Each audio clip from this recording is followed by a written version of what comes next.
경제브리핑 불편한 진실이 여러분의 확실한 두통 치료제가 되어드리겠습니다. 경제 뉴스가 연예 뉴스처럼 쉽게 들리는 그날까지 경제브리핑 불편한 진실.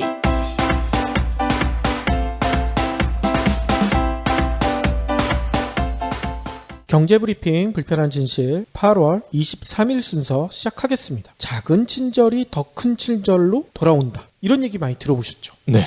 근데 그게 현실에선 가당키나 한 일이야. 뭐 영화나 동화 속에서만 나오는 일 아니야? 이렇게 얘기하시는 분들이 많잖아. 네. 근데 이게 진짜 실제로 있었더라고. 외신을 통해서 이 사실이 전해졌는데요. CNN에 따르면요. 미국 댈러스라고 있죠? 네. 여기 레스토랑 중에 애플비라고 있는데 이 애플비 웨이터로 일하는 케이시 시먼스가요. 며칠 전 잊을 수 없는 경험을 했대요. 어떤 경험을 했냐면요. 한 여자 손님이 가장 싼 메뉴인 니어워터를 주문했대요. 가격은 0.37달러. 그러니까 우리나라 돈으로 400원이죠? 근데 이 손님이 남기고 간 돈이 400원이 아니야. 봤더니만 무려 500달러. 팁을 500달러를 남긴 거예요.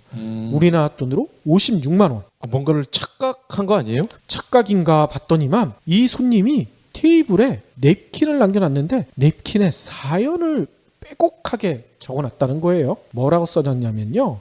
자신의 어머니를 도와준 시먼스에게 감사의 뜻을 전하고 싶다. 이런 내용이 들어있었다는 거야. 어머니를 도와줬다고요? 그렇죠. 뭔 일이 있었는지 봤더니만 며칠 전에 시먼스는 식료품점에서 장보기를 마친 후 계산대에 줄을 서 있다가 낙담한 표정의 노부인을 목격을 했대요. 다른 사람들은 이 노부인이 그냥 그러려니 어르신들이 자주 그러시니까 그냥 지나쳤는데 시먼스는 좀 남달랐다는 거야. 네. 그 부인한테 가서 무슨 일이 있으시냐? 어디 불편하시냐? 친절하게 말을 건네고요. 또 노부인이 식료품 값도 제대로 계산을 못했다는 거야. 그러니까 대신 제가 내드릴게요. 돈까지 대신 내줬다는 거예요. 네. 근데 그 돈이 뭐 큰 돈은 아니고 17달러. 그러니까 우리나라 돈으로 19,000원밖에 안 됐다는 거예요. 그런데 시먼스는 나중에 이런 얘기를 했대요. 왜 그런 행동을 했느냐? 일단 식료품 가격, 그 노부인이 지불하지 못한 식료품 가격이 워낙 작았다. 19,000원 정도 그냥 누구든 도와줄 수 있는 액수다. 게다가 돈보다는 누군가가 당신을 신경 쓰고 있다는 것을 보여주고 싶었다. 이렇게 말했다고 합니다. 그럼 그 할머니는 갑자기 뭔가 멘탈 붕괴가 온 거군요. 그렇죠. 그 이유가 그 노부인의 딸이 남긴 메모에 적혀져 있더라고요. 그날은 아버지가 돌아가신 지 3년째 되는 날이었대요. 어머니는 평범한 일상으로 돌아오기 위해 노력을 했지만 좀처럼 슬픔에서 헤어나지 못하고 계셨대요. 어머니가 1년 중 가장 힘들어한 날, 시먼스 당신이 멋진 날로 만들어줬어요. 이렇게 적어놓은 거예요. 그러면서 식료품 값도 대신 내줬고 어머니에게 아름답다고 말해줬죠. 아버지가 돌아가신 이후 어머니가 그렇게 활짝 웃는 것을 본 적이 없어요. 그러니까 할머니가 자기도 모르게 너무 슬픈 생각이 들어서 멘탈 붕괴가 왔을 때 이 친구가 그때 다 해결을 해준 거군요. 그렇죠. 그러니까 딸 입장에서는 56만 원짜리 팁 줄만하죠. 우리도 할아버지 할머니들 많이 도와드려야 되겠는데? 또 이렇게 베푼 것보다 더 많이 받기 위해서 이렇게 하면 안 되고요. 마음에서 우러나서 하니까 이런 또 큰 행운이 돌아오는 거겠죠. 맞아. 놀부도 따라하니까 혼났잖아요. 그러니까 우리를 따라하면 56만 원짜리 팁이 아니라 56만 원짜리 싸대기를 맞을지도 몰라요. 그러니까 따라하지 말고 마음에서 우러나서 해야겠죠?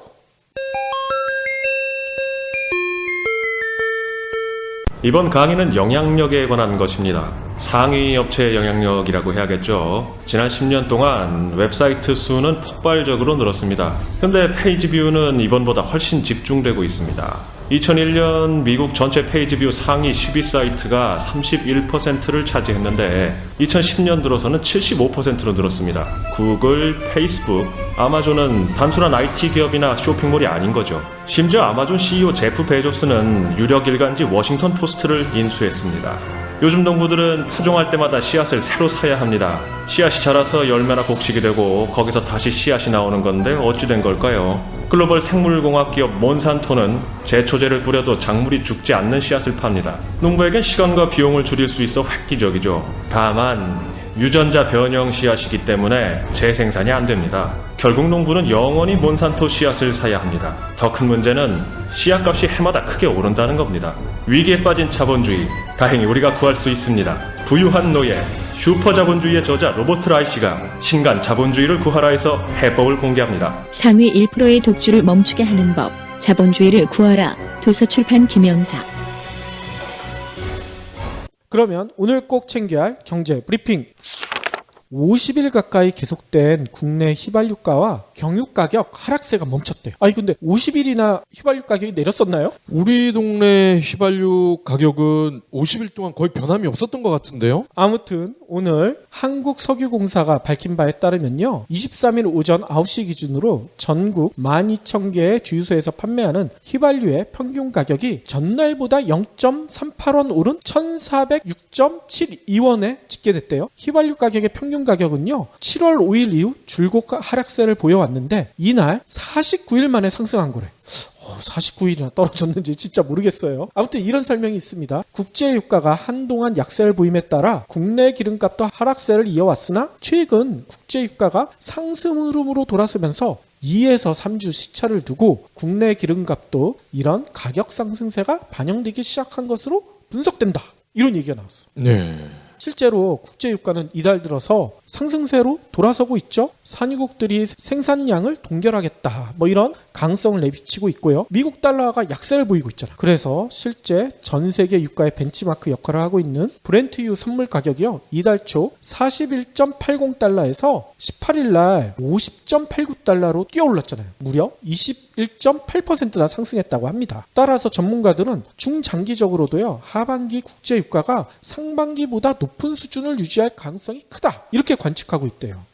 근데 우리가 뭐 냄비 근성 뭐 이런 얘기 하잖아요. 빨리 끓고 빨리 식는다. 특히 우리 국내 언론에 그런 얘기를 많이 하는데 외국도 비슷한 것 같아요. 제가 지난주쯤에 산유국에서 미국을 향해서 우리 그럼 치킨 게임 한번 해보자 이런 기사를 본 기억이 난단 말이죠. 그렇죠. 그러니까 미국의 셰일가스 회사를 상대로 산유국들이 누가 죽나 한번 계속 그러면 생산을 해보자 이런 기사를 본 게 불과 지난주인데 아니 벌써 또 이런 전혀 다른 내용이 보도가 되고 있군요. 그러니까요. 아무튼 석유공사 관계자도요. 이런 얘기를 했어요. 국제유가 상승에 따른 국제 석유 제품 가격 인상이 시차를 두고 국내 휘발유 경유 가격에 반영되고 있다. 따라서 당분간 국제유가 상승 여파로 국내 기름값도 오를 것으로 보인다. 아니 근데 아까도 잠깐 얘기했지만 50일 동안 내렸다는 거 도대체 믿을 수가 없어. 언제 내렸었어? 아니 석유공사 관계자가 그때는 이런 얘기를 안 해준 것 같은데 국내 기름값도 내릴 것으로 보인다. 그러니까 말이에요.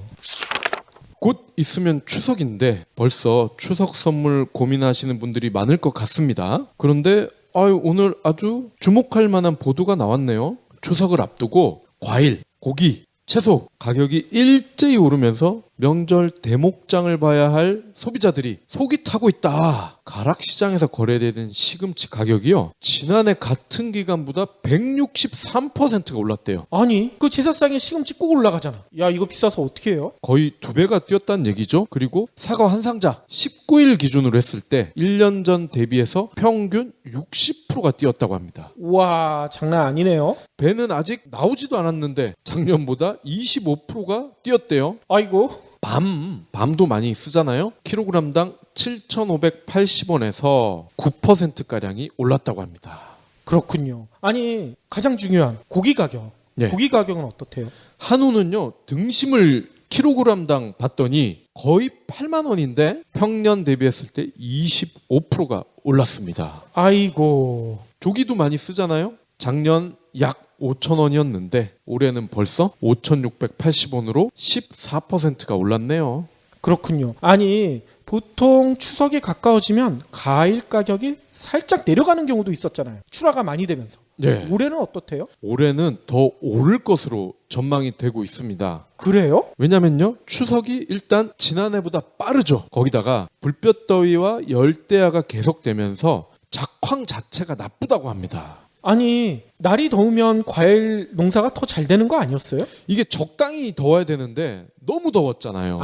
너무 지나쳤군요. 예. 그러니까 식물들도 우리만큼 힘들다는 거죠. 그리고 올해 추석은요. 지난해보다 아까 빠르다고 말씀을 드렸는데 계산을 해보니까 무려 12일이 빠릅니다. 어허. 아무래도 추석이 빠르면 대응할 수 있는 기간도 그만큼 줄어들지 않겠습니까? 그러겠네요. 추석 맞춰서 사과나 배 이렇게 출하를 시켜야 되는데 그렇게 못할 가능성이 높겠네요. 네. 그렇다 보니 상인들도 벌써 걱정을 하고 있는 거죠. 이렇게 가격이 올라가면은 매출도 떨어지지 않을까. 자칫 추석이 대목이 아니라 비수기가 될 수도 있겠네요. 올 추석은 이런 마음으로 제사를 드려야 될 것 같아요. 조상님, 올해는 좀 이해해 주세요. 가격이 너무 올라갔으니까 네. 고기 가짓수가 줄어들더라도 좀 이해해달라 이 말씀이신 거죠. 그렇습니다. 오늘도 이 얘기를 그냥 넘어갈 수가 없을 것 같아요. 전기요금 누진제. 근데 전기요금 누진제 직격탄을 맞은 그런 지역이 있대. 따로 있어요? 여러 군데가 직격탄을 맞고 있는데 또 집중탄을 맞은 데가 있다는 거예요. 어디냐 하면 다가구 주택 가운데 전기요금 계량기를 따로 하는 집들도 많기야 하지만 일부는 그거를 같이 쓰는 데들이 있다는 거야.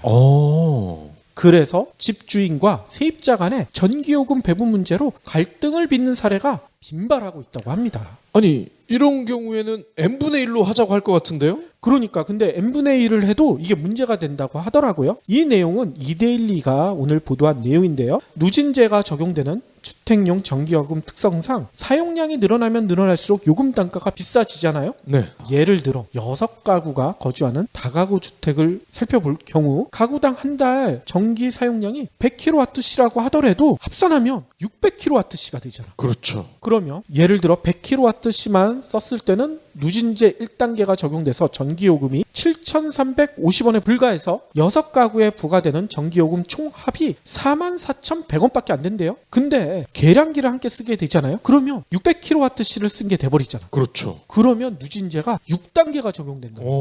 그러면 총 전기요금 6가구가 내야 될 총 전기요금이 21만 7,350원으로 5배 가까이 폭증한대. 그러면 6가구가 이를 n분의 1, 6분의 1로 나눈다고 하더라도 36,225원. 그러니까 똑같은 전기를 써도 다가구 주택에 산다는 이유만으로 가구당 손해가 얼마인 줄 아세요? 28,000원. 이게 적지 않은 손해잖아요. 그리고 이런 경우도 있을 것 같아요. 6가구 중에 에어컨이 없는 집도 있을 거 아닙니까? 그렇죠.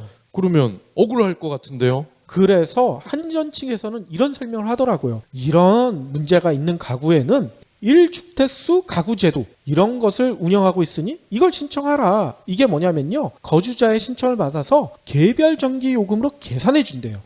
이런 훌륭한 제도가 있었어요? 있긴 있었대. 전기요금 사용량을 세대수로 나눠 평균 단가를 적용한다. 뭐 이런 얘기를 하더라고요. 아까 예를 든 것처럼 600kWh를 6가구가 썼다고 하면 가구당 100kWh 이렇게 적용을 해서 1단계 전기요금을 부과하겠다. 이렇게 밝히고 있다는 거예요. 정말 그렇게 하면은 기사도 안 나왔겠죠? 그러겠죠. 만약에 이렇게 하게 되면 또 문제가 생긴다는 거야. 아까 얘기대로 이게 많이 쓰는 가구, 적게 쓰는 가구 있잖아. 그래도 불공평할 수가 있다는 거죠. 무조건 n분의 1로 나눈 거는 이게 문제가 생긴다는 거죠. 따라서 계량기를 따로 설치하는 방법이 가장 좋다고 하는데 문제는 이 계량기 설치에도 돈이 들잖아. 예. 개당 50만 원에서 60만 원. 와. 그러니까 이 계량기 설치하는 것도 만만치가 않다는 얘기입니다. 뭐가 그렇게 비싸요? 또 재미난 게요. 요즘 전기요금이 너무 비싸니까 그러면 지난번 농담 삼아서 우리가 발전기를 달아도 되겠네 이런 얘기 많이 나왔잖아요. 네. 가정용 태양광 발전에 대한 관심이 진짜 높아지고 있대요. 특히 아파트 같은 데는 발코니 난간에 태양광 전지판을 설치할 수가 있대요. 네. MBC가 이 내용은 보도했는데요. 200W짜리 한 장, 그러니까 가로가 1.6m, 세로 1m 크기 정도 이런 태양열 전지판을 설치하는 데는요. 설치 비용이 67만 원 정도 든대요. 그런데 다행히도 서울시가 올해 11월 30일까지 설치하면 선착순으로 지원금을 지급해 줄 예정이라고 합니다.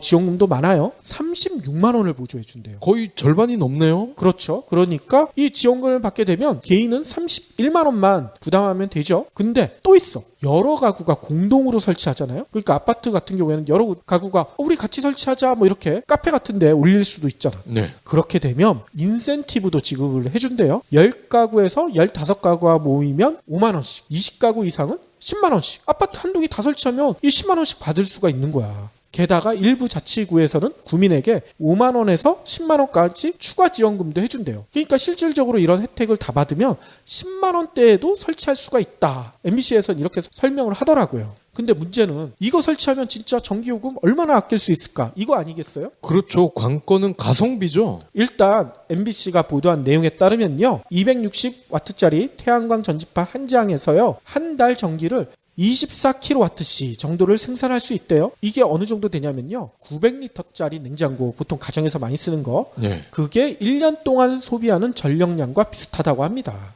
따라서 한 달에 300kWh 정도 쓰는 가구를 예를 들었을 때 누진제 구간이 4단계가 적용되잖아요. 그러면 전기요금이 48,220원 정도 드는데 이 태양광 전지판을 한 장 설치하잖아요. 그러면 누진제 구간이 한 단계가 내려간대. 3단계로 내려가게 돼서 요금도 39,900원 이렇게 싸진다는 거예요. 예. 따라서 매달 8,320원 정도를 아낄 수가 있대. 그러니까 이거는 설치하면 길게는 3년, 짧게는 1년 정도면 설치 비용을 뽑을 수도 있다. 이런 계산이 나오는 거죠. 예. 아니 그러면 이거 도대체 어떻게 설치할 수 있어요? 이것도 궁금하실 거 아니에요. 일단 서울 같은 경우에서는요. 인터넷 홈페이지도 만들어져 있대요. 서울시 햇빛 지도 이렇게 검색을 하면 어떻게 신청해야 되는지 자세한 설명이 나와 있다고 합니다. 예. 이거는 근데 좀 전략적 판단을 좀 해야 될 것 같아요. 3년 정도면은 본전을 뽑을 수 있다. 즉 전세 사는 사람들은 깔면 안 되겠네. 그렇지. 속보입니다. 직장인들 사이에선 업무용 메신저 잔디가 화제입니다. 업무용 메신저 잔디는 월 평균 2,000건의 이메일을 줄이고 주당 평균 13시간의 업무 시간을 절약할 수 있다고 합니다. 벌써 코트라, 티켓몬스터를 포함해 6만 개의 기업과 팀이 잔디를 이용하고 있습니다. 퇴근 후 개인용 메신저를 업무에 사용함으로써 발생하는 일명 카톡 스트레스에서도 자유로워질 전망입니다. 자세한 내용은 네이버에서 잔디를 검색해 보시기 바랍니다.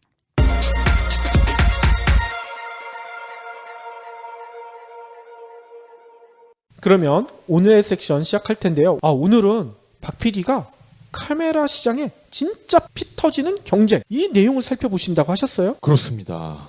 진짜 피가 터져요? 아니 뭐 그런 것 같아요. 막 얘기를 들어보면은 칼만 안 들었지 서로 막 찌르고 있어. 오호. 주인공은요 소니와 캐논입니다. 자 일단 뭘 놓고 이렇게 피 터지게 싸우는지 이거부터 말씀을 드릴게요. 발단은 지난주였어요. 캐논이 올 6월 시장조사기관 집계로 국내 미러리스 카메라 시장에서 수량 기준 사상 최대인 43.2%의 점유율을 올렸다. 우와. 그러면 1위겠네? 네, 그게 문제라는 거예요. 그러면서 우리가 1등 먹었다. 이야, 장난 아니군요. 1등의 방점을 찍은 겁니다. 그런데 작년까지 이 미러리스 카메라 시장에서 계속 소니에 밀려서 2위를 해왔단 말이죠. 그런데 이번에 소니를 제친 거예요. 그런데 이 발표가 나오자마자 바로 소니는 이렇게 반박을 합니다. 올해 상반기 미러리스 시장 점유율이 우리가 57%다. 2012년 이후 5년 연속 우리가 1위를 이어가고 있다. 이렇게 반박을 합니다. 아니 이거 누구 얘기가 맞는 거예요? 그러면서 캐논이 발표한 수치에는 오픈마켓 데이터가 빠져 있다. 그러니까 오픈마켓은 11번가 지마켓 옥션 이런 데를 얘기하는 거죠. 그러니까 쉽게 말해서 소니는 지마켓 11번가에서 팔린 미러리스 양도 포함을 하지만 캐논은 11번가 지마켓에서 팔린 거는 포함을 하지 않는다. 그런 내용입니다. 아니 캐논은 왜 그거를 빼고 하죠? 무시하는 거야? 양측의 주장은 이렇습니다. 일단 소니 오픈마켓을 왜 빼는지 이해를 못하겠다. 그러니까 말이에요. 왜냐하면 전체 카메라 시장에서요 오픈마켓 비중이 무려 40%라는 거야. 아니 40%나 되는 시장을 빼놓고 지네들이 1위다? 이거는 문제가 있네. 그쵸. 어떤 이유가 있어서 빼는 거는 뭐 차치를 하더라도 40%라고 하면 이건 너무 비중이 크잖아요. 그렇죠. 그런데 캐논은 또 이렇게 얘기를 합니다. 오픈마켓 데이터를 포함을 하면은 중복 찍게 될 가능성이 있다. 이건 무슨 얘기인가요? 그러니까 중복이란 얘기는 캐논 측 주장에 따르면 이렇습니다. 11번가 지마켓 옥션 한 개인 업체가 이 세 군데에다가 동시에 매장을 열 수 있잖아요. 그러면은 이 개인 사업자 입장에서 이 데이터를 중복적으로 부풀려서 이거를 공개를 할 수가 있다는 겁니다. 아하. 아무래도 개인 사업자 입장에서는 우리가 우수 딜러 1위 뭐 이런 거 막 로고에다가 넣잖아요. 그렇죠. 그러면 분명히 판매에 도움이 되지 않겠습니까? 많이 팔린다고 해야 아무래도 상단에 올라가고. 그렇죠. 그렇기 때문에 캐논은 차라리 지마켓이나 11번가에서 자료를 주면 믿겠는데 개인 딜러들이 자료를 주기 때문에 우리는 이거를 100% 신뢰하기가 어렵다. 이런 주장인 거고, 반면에 소니는 전체 판매 비중의 40%라는 거대 시장을 오픈마켓이 가지고 있는데 이거를 무시하는 순위가 의미가 있느냐, 이런 주장인 거죠. 그러네요. 아니 근데 캐논 측의 주장이 제 개인적으로는 조금 무리가 있다는 생각이 들어요. 아니 그러면 각 오픈마켓 업체로부터 자료를 받으면 되잖아. 왜 개인 사업자들로부터 받는 자료를 가지고 중복이 됐다. 왜 그런 주장을 하는지 좀 이해가 안 가네요. 아무래도 오픈마켓을 빼야 캐논 수치가 유리해지기 때문이겠죠. 아니 그런데 캐논과 소니의 이런 신경전이 이번이 처음이 아니라면서요. 맞습니다.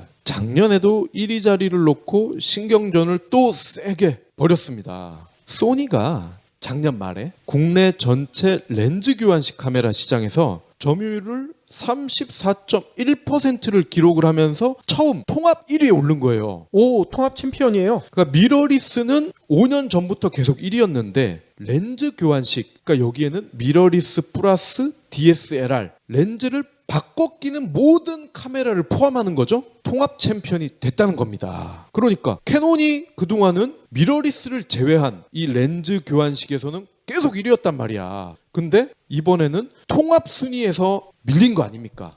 그러면 캐논이 발끈했겠네. 그러니까 그때도 야, 이거 이럴 리가 없어. 배경을 조사해봐. 봤더니 소니가 오픈마켓 데이터를 포함시켰다는 거죠. 그때도. 그래서 작년에서부터 계속 오픈마켓 데이터를 넣고 치고 받고 이러고 있는 거죠. 그렇군요. 그런데 캐논이 이렇게 훅 치고 들어온 이유가 또 하나 있습니다.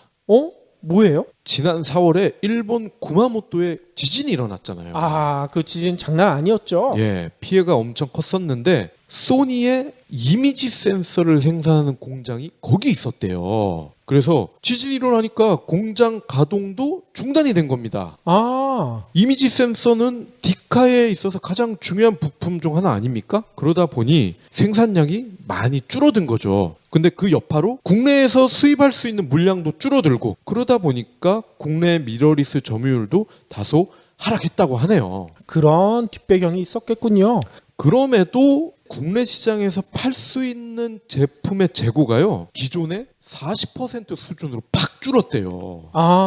물건이 안 들어오니까. 그러니까 캐논이 이거 우리가 이참에 1위로 올라갈 수 있겠는데 딱 그 시점이 맞아 떨어진 거죠. 그렇군요. 아니 근데 소니와 캐논이 이렇게 치고받고 싸우는 것은 어찌 보면 당연하겠지만 그 뒷배경도 있을 것 같아요. 당연히 캐논, 소니 나름 아쉬움이 없는 회사 아닙니까? 근데 이 두 회사가 이렇게 우리가 봤을 때 좀 심하다 싶을 대로 싸우는 건 이유가 있습니다. 왜냐면요, 이 미러리스 시장이 전체 디카 시장이 줄고 있는 가운데 유일하게 성장세를 보이고 있는 먹거리란 말이죠.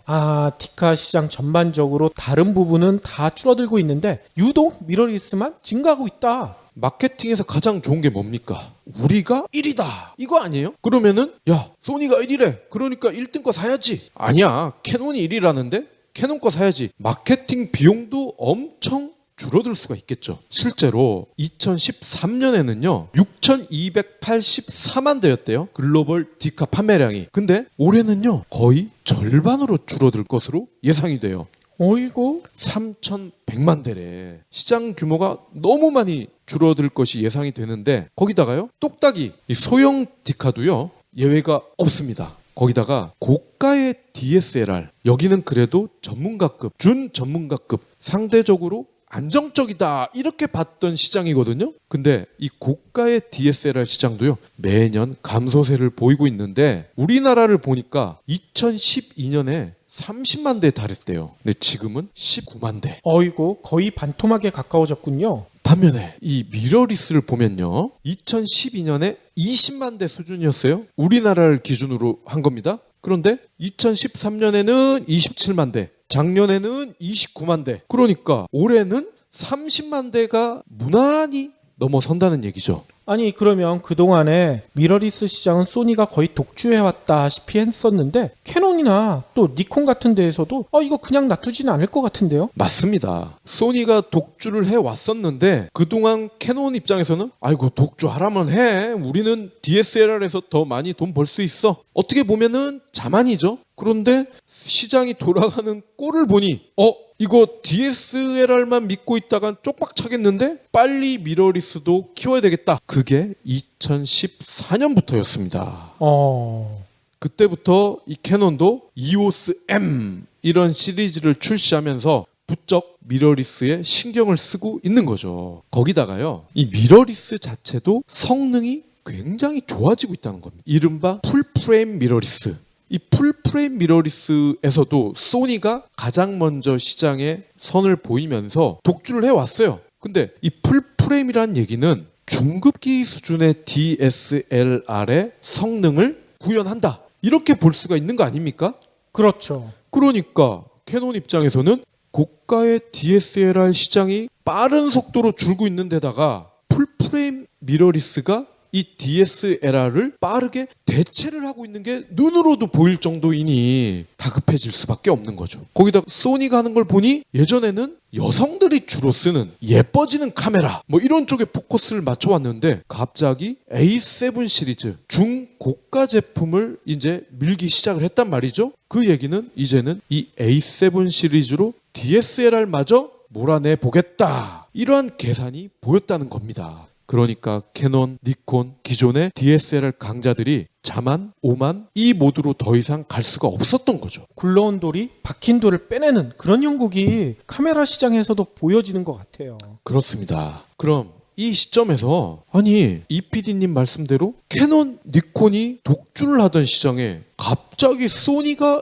1위네 아니네 이 정도로 유명해졌느냐, 판매량이 그렇게 많아졌느냐, 비결이 궁금하실 거예요. 그래서 제가 이 비결에 대해서 일반적으로 흔히 인용이 되는 비결, 그리고 경제브리핑에서 자체적으로 분석한 비결, 크게 두 개로 나눠서 한번 말씀을 드리려고 해요.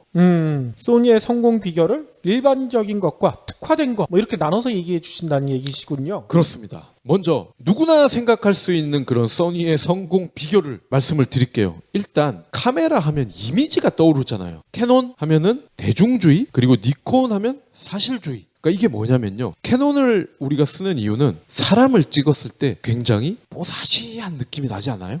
그렇죠. 특히 여성분들이 캐논으로 찍으면 얼짱 사진이 나온다 이런 얘기를 많이 하시는데 실제로 그렇습니다. 캐논으로 찍으면요 뭔가 따뜻한 느낌? 근데 니콘은 우리는 리얼리티를 표방한다.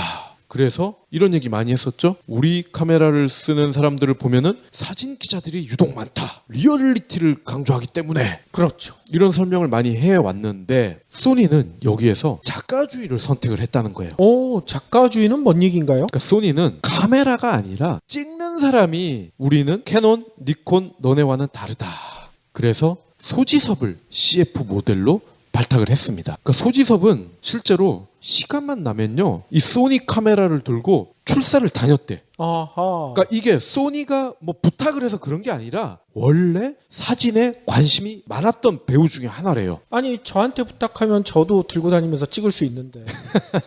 그래서 실제로요 소지섭이 운영하는 포토 갤러리가 있었는데 1일 방문자가 50만이었대. 50만. 그래요? 경제브리핑 듣는 숫자랑 거의 비슷하네요. 50만이 들어줬으면 정말 좋겠습니다. 그리고요 캐논, 니콘은 자체 렌즈를 쓰죠. 물론 캐논, 니콘 렌즈 훌륭합니다. 근데 소니는 칼자이즈 렌즈를 새로운 마케팅 수단으로 내세웁니다.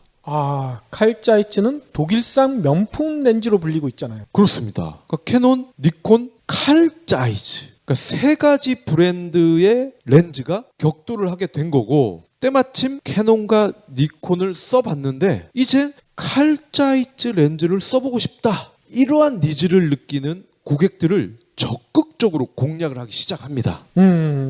사진, 바디보다는 렌즈가 중요하다. 이런 마케팅을 강화한 거죠. 소니란 이름보다는 칼자이츠를 전면에 내세운 거군요. 그렇습니다. 그리고요, 이 두 번째 비결은 당연히 이 미러리스라는 장르를 최초로 소개했다는 거, 그겁니다. 기득권이 있었다. 그러면서 5년 동안 쭉 이어서 1위를 할 수 있었고, 그때마다 마케팅의 포인트를 빨리빨리 바꾸면서 갈아타면서 고객층을 넓힐 수가 있었다. 그런 겁니다. 그리고 이 세 번째 배경이 의미가 있는 것 같아요. 바로 온라인 커뮤니티 활동을 적극적으로 했다는 겁니다. 물론 SLR 클럽, 우리 애청자분들은 한 번쯤은 들어보셨을 거예요. 이게 디카를 쓰시는 분들 사이에서는 한 번 이상 안 가본 분들이 없을 정도로 굉장히 유명한 사이트죠. 그렇죠. 국내 최대 온라인 사진 커뮤니티다, 이렇게 설명을 하고 있는데, 캐논, 니콘만 해도요, 여기를 대행사를 써서 관리를 했었대요. 근데 소니는 대행사 쓰지 않고 소니가 직용으로 이 SLR 클럽의 대표, 운영자, 댓글 많이 다는 사람 10명 직접 찾아가서 이들의 이야기를 들었다는 겁니다. 아하. 캐논, 니콘, 소니 실제 써본 느낌을 사실적으로 얘기해달라. 소니 제품 단점 좋다, 뭐든지 얘기를 해달라. 그리고 프로모션, 마케팅 이런 거 우리랑 같이 많이 해보자. 직접 제안을 하기 시작을 한 겁니다. 아니 그러면 팟캐스트에서 제일 잘 나가는 경제브리핑 불편한 진실에도 연락이 와야 될 거 아니야. 그러게요. 방송이 나가면 아마 연락이 오지 않을까요? 연락 주시면 제가 열심히 들고 다니면서 사진 찍을 수 있는데 말이야. 소지섭보다는 좀 못하겠지만. 아니 그러면 지금까지 말씀하신 소니의 성공 비결은 뭐 널리 알려진 얘기고, 경제브리핑이 뽑은 특화된 소니의 성공 비결은 뭔가요? 첫 번째가요, 이 카메라 시장 특유의 정보 비대칭이 한국에서 먼저 깨졌다. 이건 뭔 얘기예요? 이 정보 비대칭이라는 얘기는 잡지라든지 아마 경제지 이런 데서 많이 쓰는 용어인데, 그런 겁니다. 사진 하면은 불과 3, 4년 전만 해도 사진 작가, 사진 기자, 웨딩 스튜디오, 이러한 특정 직업이나 장소, 이게 아마 먼저 떠오르셨을 겁니다. 그렇죠. 신성 불가침의 원칙이 작용되는 그런 몇 안 되는 아주 특수한 영역, 이렇게 인식을 해왔었는데, 그런데 한국이 어딥니까? 특유의 온라인 카페, 커뮤니티 문화가 세계에서 가장 발달한 곳 가운데 하나 아닙니까? 사진에 관한 전문가든 비전문가든 모두 모여서 정보를 공유하고 배운단 말이에요. 특정 제품의 성능을 비교 분석하는 건 기본이고, 심지어 동일 제품이 해외에서 얼마에 팔리더라, 내가 일본에 전자상가 갔더니 캐논 똑같은 게 50만 원이 싸던데? 어이? 진짜로? 이거 여러분들 어떻게 생각하세요? 이런 얘기를 거리낌 없이 꺼내고 피드백을 하고 그런다는 겁니다. 그렇죠. 또 있습니다. 웨딩 촬영, 아기 돌잔치 촬영, 이거 특히 신부들, 애기 엄마들 얼마나 활발하게 소통합니까? 야, 어디 갔더니 바가지야. 그리고 돌잔치, 아니 홈페이지 사진은 너무 이쁘게 잘 찍어서 올려놨는데 우리 애 사진은 개판으로 찍더라. 여기 절대 가지 마라. 물론 반대 얘기도 많이 있겠죠. 어디 갔더니 너무 잘 찍고 가격도 합리적이고 가성비 짱, 이런 거를 온라인 커뮤니티에서 활발히 공유를 한다는 겁니다. 그러니까 정보의 비대칭이 바로 정보의 대칭이 된다는 거예요. 그렇죠. 전문가들이나 알 수 있다 기존에 생각해 왔던 것들을 다들 서로 정보를 공유하면서, 아니다, 일반인들도 충분히 그 정도의 정보는 가질 수 있다, 우리나라에서만 가능한 거 아니에요. 그러니까 때마침 이 소니가 온라인 커뮤니티 활동에 공을 들였다고 말씀을 드렸잖아요. 그때 캐논, 니콘 외에는 대부분 마이너 취급을 받아왔었는데, 이들이 소니 제품을 직접 쓰도록 이렇게 지원을 한 겁니다. 칼자이츠 렌즈 한번 써봐라. 그랬더니 캐논, 니콘 제품보다 오히려 성능이 낫다. 이러한 분들이 여기서 또 정보를 공유를 하기 시작한 거죠. 그러면서 입소문이 퍼져나가게 된 거군요. 맞습니다. 그리고 두 번째 비결이 소니가 바로 종합 가전회사라는 점입니다. 아니 이거는 어찌 보면 단점일 수도 있을 것 같은데요. 단점이 바로 장점이 되는 그런 몇 안 되는 케이스 중에 하나라고 보시면 될 것 같아요. 캐논, 니콘 사진 하나 한우불만 판 그런 장인이잖아요. 장인. 그렇죠. 반면에 소니는 테레비도 팔고 워크맨, 컴퓨터, 게임기 두루두루 파는 종합 가전기업입니다. 그런데 미러리스, 이런 디카가 대세가 되면서 오히려 이런 특성이 장점으로 작용을 하고 있다는 거죠. 진짜예요? 미러리스를 포함한 렌즈 교환식 카메라는 대부분 디지털입니다. 그런데 캐논, 니콘은 필름 카메라에서 출발했죠. 그렇죠. 즉 디카라는 완전히 새로운 시장에서는 오히려 디지털 분야에 일가견이 있는 종합가전회사, 즉 소니가 유리할 수도 있다는 겁니다. 충분히 그럴 수 있을 것 같아요. 예를 들어서요, 글로벌 휴대전화 이 시장을 보면요, 소니가 공급하는 이미지 센서, 카메라 모듈 이거 안 쓰는 기업이 거의 없단 말이죠. 그렇죠. 모 회사에서도 이거 쓰고 있는데 공개를 안 하고 있잖아. 우리는 다 까잖아. 삼성, 그렇지. 그리고 아이폰도 쓰고 있습니다. 그런데 가전을 오랫동안 다뤄본 기업이기 때문에 디지털이 새로운 룰이 된 카메라 시장에서도 장점을 발휘할 수 있다는 겁니다. 또 예를 들어보면요, 요즘은 DSLR이든 미러리스든 이런 거 강조 많이 하잖아. 와이파이, NFC 연결 그렇죠. 이거 빠지면 섭섭하죠? 찍어서 바로 페이스북에 올리세요. 소니는 늘 이 분야에서 이러한 연결 이런 걸 해왔었단 말이에요, 이미. 근데 캐논, 니콘 입장에서는 야, NFC, 와이파이 이거 우리한테는 낯선 영역인데 어떻게 되겠어요? 외주를 줄 수밖에 없단 말이에요. 그렇죠. 필름 카메라 만드는 업체한테는 낯선 용어일 수도 있겠어요. 그러니까 수직 계열화라는 측면에서 봤을 때 부품 조달 원가, 그리고 여러 회사의 부품을 최적화한다는 그런 측면에서 봤을 때는 소니가 유리할 수밖에 없다는 거죠. 충분히 이해가 가네요. 예. 또 마지막 배경을 살펴보면요, 캐논, 니콘, 소니도 인정할 수밖에 없는 전통의 광학 기업입니다. 그죠? 소니와 캐논이 1위 다툼을 하는 데서도 알 수 있듯이 이 같은 전통의 가치 여전히 유효하지 않겠습니까? 그런데 역사에 빛나는 이러한 전통이 빛의 속도로 바뀌는 모바일 시대에서는 오히려 덫으로 작용을 할 수가 있다는 겁니다.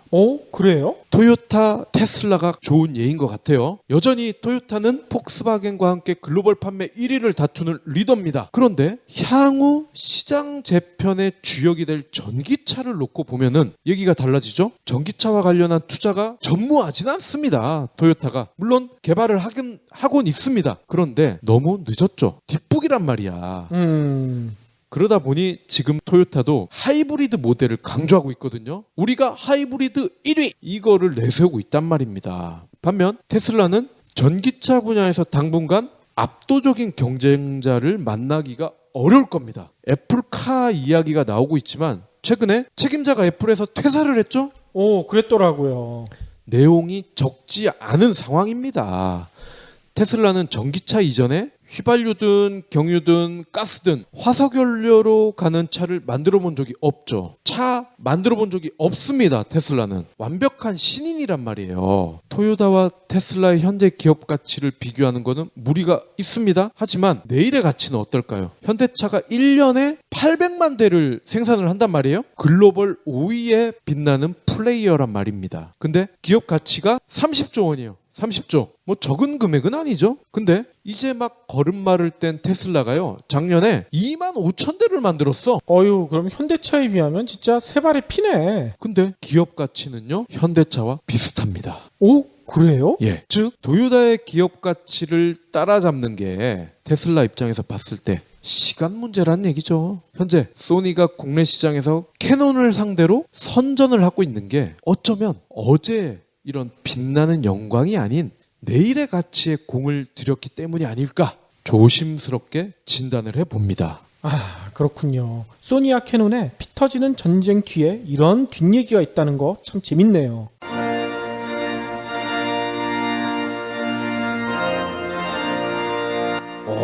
오늘 결혼식 정말 특이하네. 신랑 신부가 같이 들어와. 다 이유가 있지. 이유? 신부의 아버지가 신랑에게 손을 건네주는 이 시기 실은 여성을 소유물로 보는 잘못된 관행이거든. 소유물? 말도 안 돼. 생각해봐. 신부 아버지 책임하에 있던 신부가 새로운 배우자에게 책임이 기속되는 것과 같잖아. 듣고 보니 그러네. 근데 요즘은 여성들 위상이 많이 높아졌잖아. 대통령도 여자고 이런 관행이 더는 없을 듯한데? 그럼 질문 하나. 만일 남성이 여성을 때렸다면 어떤 법적 처벌을 받을까? 폭력이니까 형사재판으로 가겠지? 그럼 맞은 여성이 폭력 남성의 아내라면? 글쎄, 그거야. 쉽게 대답하기 힘들 거야. 여성을 소유물로 보기 때문에 가정법원에 보내진다고. 가정법원? 말도 안 돼.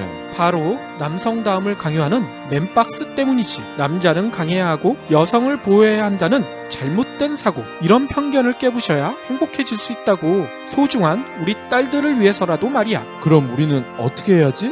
테드에서 200만 뷰를 돌파한 토니 퍼터의 신작 맨박스에 자세한 해법이 나와 있다고. 맨박스라. 당장 사서 봐야 되겠네. 맨박스, 강요된 남자다움에 대하여 도서출판 한빛피즈. 마지막으로는요.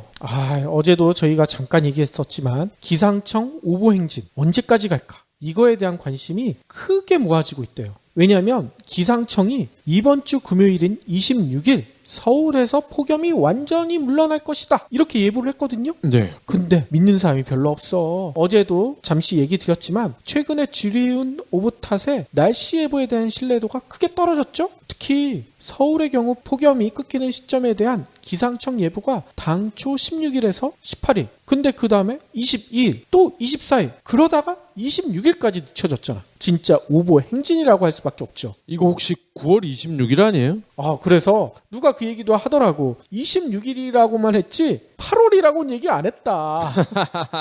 아무튼 기상청 관계자는요, 이런 얘기를 합니다. 날씨와 기온 정확도 초점은 오늘, 내일, 모레 단 3일 예보에 맞춰져 있다. 따라서 중기인 향후 10일간 예보의 경우 시점이 다가오면 상당 부분 수정하고 있어 폭염이 끝날 날씨가 달려졌을 뿐 오보를 낸 것은 아니다. 이렇게 해명을 했거든요. 근데 이 해명 마음에 드시나요? 이거 무슨 말인지 모르겠어요. 그러니까 어제 저희가 잠시 전해드린 대로 이렇게 할 거면 예보가 아니라 중계로 한다고 해야지. 기상 중계청으로 이름을 바꿔야 되겠어. 그래야 될지도 모르겠어요. 그런데 또 오늘 내놓은 보도자료도 좀 논란이 일 것 같아요. 기상청이요, 가을철 기상 전망 이런 걸 발표를 했는데 9월 전반에는 고기압 가장자리에 들어 구름 끼우는 날이 많겠고 후반에는 이동성 고기압 영향으로 맑고 건조한 날이 많겠다. 이렇게 예보를 했는데 네.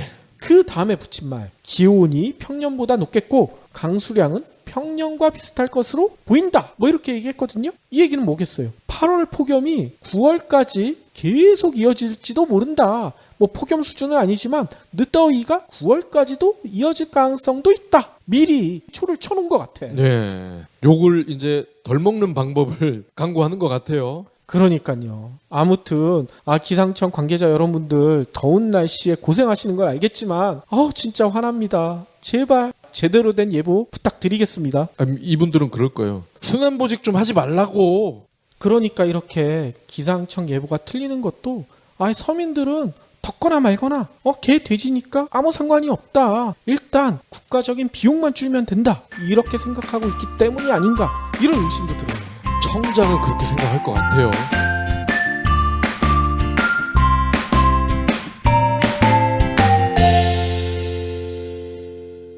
경제브리핑 불편한 진실 완주해주셔서 감사합니다. 하트 2척, 댓글 남기기, 계좌 후원 등 다양한 방법으로 힘을 보태주세요.